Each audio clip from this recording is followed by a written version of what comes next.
بعض ملګري داسې وي چې هغوی کره یو مړی شوی وي یا بل چا کره مړی شوی وي، نو د اختر په ورځ باندې بعضې مسلمانان د مړي کور ته ځي او هلته هغوی سره غمرازي کوي. دا د شریعت خلاف عمل دی.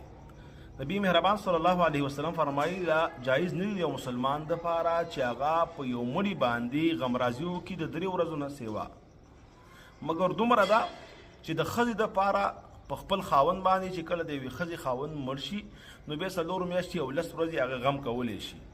نور بقایا مسلمانانو ته دا نه دي په کار چې یو چا کره غم شوی دی او ته دوباره هغه کره لاړ شي او غمرازي کې هغه ته غم تازه کړي. دا د خوشحالو ورځ ده. په اسلام کې 2 خوشحالۍ دي، یو وړوکی اختر دی، بل غټ اختر دی. لہذا چې کله یو مړی 10 میاشتې او 15 میاشتې او 6 میاشتې شوی دی، که هغه ځوان او که بوډا او که هغه هر څرنګه حادثه وه، دوباره د مړي کور ته ورتلل او دوباره هغه مړی او هغه غمرازي او دوباره غم را تازه کول دا د